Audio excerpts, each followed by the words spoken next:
Hi everyone!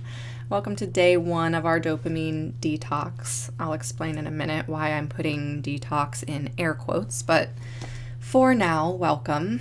Just in case any of you don't already know who I am, my name's Kristen Berryman. I've been a yoga teacher for 10 years, teaching meditation, yoga, breath work, and for the last few years I've been an embodiment coach, which essentially means that I'm teaching people about their nervous system, teaching people how to regulate their emotions, how to stop dissociating, how to be present in their bodies, all sorts of good stuff. So, the dopamine detox is very compatible with the work that I do with my clients. It's also something that I do apparently every year, not as a planned thing, but it just seems to be the case that every December I start to observe myself in my habits. So admittedly, this dopamine detox is something I'm doing for myself, and I'm just bringing you along with me for the journey if you feel like joining. So let's talk about why I'm putting detox in air quotes. Dopamine is not a toxin. It's naturally occurring in the brain. We want dopamine to be happening in the brain, so we are not detoxing off of dopamine. That's technically not what we're doing. But I think we all sort of understand the concept of a detox being a sort of abstaining or fasting or stepping back from something in a challenging way. So in that sense, yes, this is a bit of a detox, but really what this is a dopamine fast. Let's dive into what all this means. Before we get started here, though, I want to make it clear that this is not the day that you are quitting whatever habits it is that you're trying to quit. Day one is more of a preparation day. In fact, day two is as well. So you've got a minute. You don't have to kick your addictions to the curb just yet. Today, we're going to lay some groundwork because you do want to go into this process prepared. So first and foremost, let's talk about dopamine. What is it? What's it doing in the brain? And why do we feel the need to rebalance our dopamine pathway in the brain?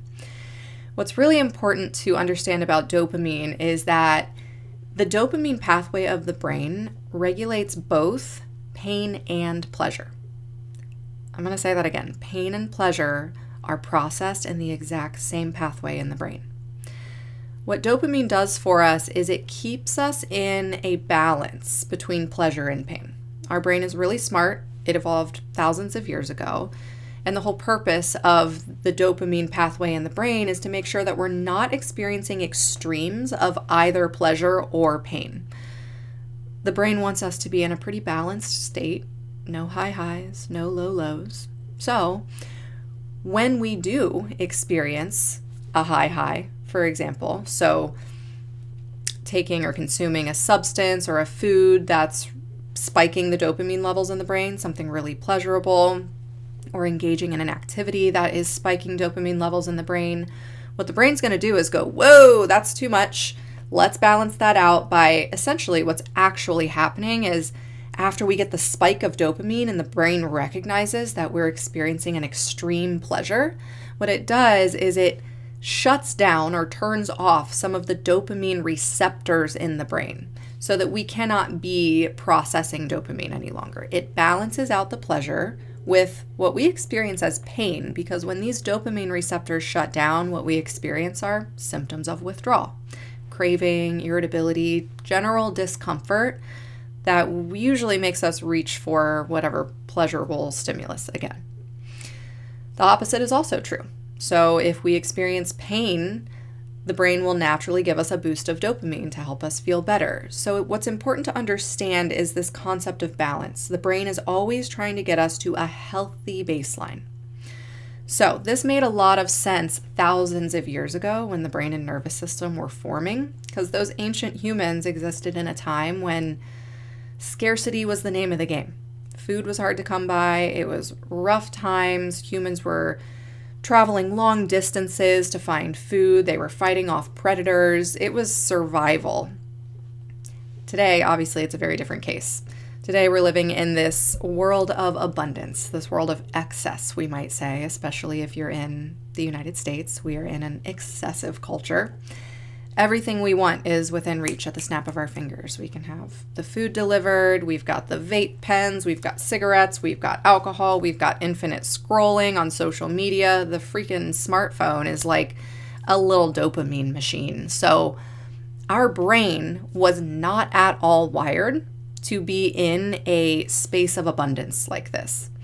Hence the reason that we have so many withdrawal symptoms happening constantly on such a mass scale that we don't even really consider that they are addiction withdrawal symptoms that we're experiencing. So let's dive into this a little bit more.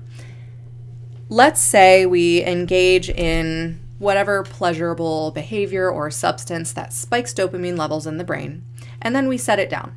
We take the hit, we scroll the scroll, we eat the thing, we walk away. The brain's going to start to balance out that dopamine high by dropping us into that deficit state, that withdrawal state. At that point, what happens is we start to feel the urge for more. Well, I'll just keep swiping a little bit longer, or I'll just have one more piece of chocolate, or I'll just have another cigarette. Whatever it is, usually we desire more. If we can resist that urge, if we can just sit through the craving and say, no thanks, I don't need it, the brain will balance back out. That craving, the withdrawal, won't last very long, and then we'll feel good again. But most of us don't have that kind of willpower. Not to mention, I want to remove shame from all of this, because these smartphones and these substances, they're just doing what they do in the brain, right? And the smartphone, especially, and the apps that we use on the smartphone, they are designed by people who know exactly what they're doing. They want you to spend as much time on these apps as possible. So this technology is designed with your dopamine pathway in mind. This is not a personal failure, especially those of you who are finding yourselves addicted to social media and cell phones. There can be a lot of shame around that because we think it's not a chemical addiction, but it is still an addiction programmed to be so. So it is not your fault. Point being, we set it down. If we resist the urge, the brain balances itself out and we're good to go. Usually we don't do that. Usually we keep going. These things draw us in. We have one more. We keep scrolling. We keep going. Over time, if we do this over a prolonged period of time, if you've been a cigarette smoker for years, if you've been smoking weed for years, if you've been scrolling on a smartphone for years and not really limiting your use, what eventually happens is what we know as tolerance.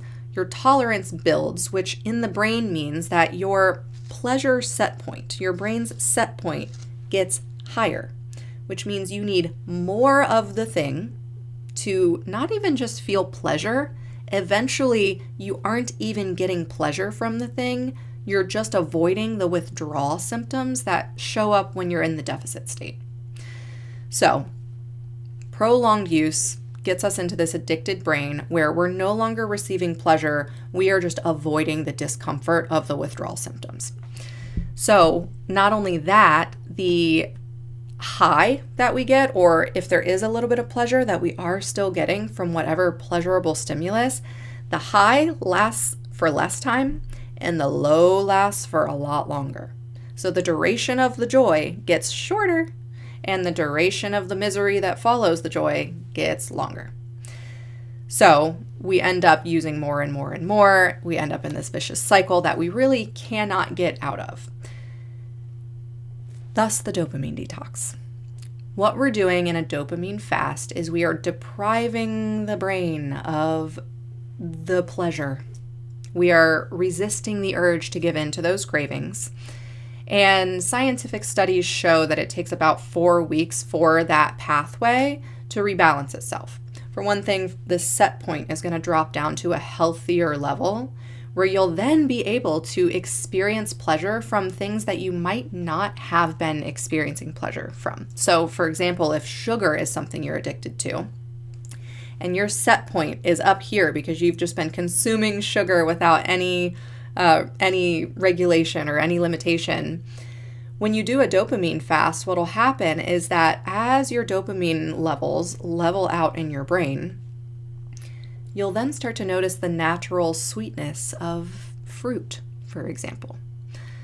And, for things like cell phone addiction, when we can actually kick that addiction and get our brain back to those healthy levels, what ends up happening is that we find, oh my gosh, I'm able to find pleasure in reading books again, or going for a walk with the dog, or making art. These things that typically feel kind of boring or agitating for us, we can suddenly find pleasure in them again. So, dopamine detox lasts 4 weeks. This is what addiction specialists are finding is the amount of time, the minimum amount of time necessary to rebalance the brain's dopamine pathway.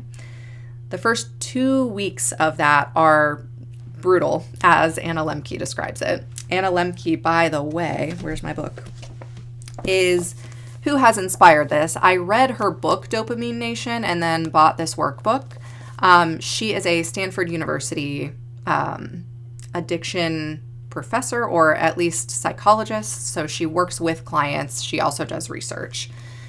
She is a genius at this stuff. If you are interested, the workbook and the book Dopamine Nation go into great detail on all of this, and she does a much better job of describing it, considering she's the researcher in question here. For those of you who don't love nonfiction, or for those of you whose eyes sort of glaze over when someone goes into nitty-gritty detail about neuroscience, she might not be for you. But Anna Lemke is who is inspiring this, and the protocol in this workbook is what I'm following and what some of you apparently are following along with me on. And so Anna Lemke explains that the first 2 weeks of the detox, or the dopamine fast, which is what I will be referring to it as going forward, the first 2 weeks are when your withdrawal symptoms are going to be the strongest. So buckle up and prepare. That's one of the reasons that today is not your start day. I want you to have time to mentally and emotionally prepare yourself for what's coming. So withdrawal symptoms include depression, anxiety, anger and irritability, insomnia, restlessness. They also include sometimes physical symptoms. So she describes that some people who are quitting not substances, but technology or behaviors, even experience stomach aches and dizziness and lightheadedness. So you really are absolutely changing your brain chemistry as you do this. Expect that to be an uncomfortable experience, and know that it's supposed to be. That's the whole point, is that we are not chasing pleasure. Part of the purpose of a dopamine detox is that we are allowing ourselves to experience discomfort without the knee-jerk reaction to reach for something that's going to make us feel better. So I'll describe more of this in detail later on. There are many more days coming. You will be seeing more videos from me. But let's talk about day 1, what you're going to do today. First of all, get yourself a handy dandy notebook for any of my Blue's Clues fans out there. Get yourself a notebook, a journal, some sort of something with a piece of paper and a pen. And I want you to write down the thing that you're quitting. One thing. You have better chances of success, according to Dr. Lemke, if you pick just one problematic substance or behavior. So pick your one, pick your Achilles heel, the thing that you know you struggle with. That said, we do not want to replace this addiction with another one. So if you know you've got more than one thing that you reach for in those times of distress or those times of boredom, write those down as well, because I'm going to consider those secondary addictions. We're going to focus on the primary one, but in order for a dopamine fast to actually work, we can't be reaching for secondary sources of dopamine either, because that's still going to be spiking the dopamine levels in the brain. So have your eye on those secondary ones as well. Write them down. And step 1, all you're doing today is writing down your problematic behaviors or substances, and you're going to quantify your use. So, how much are you using? How frequently are you using? Put it in numbers.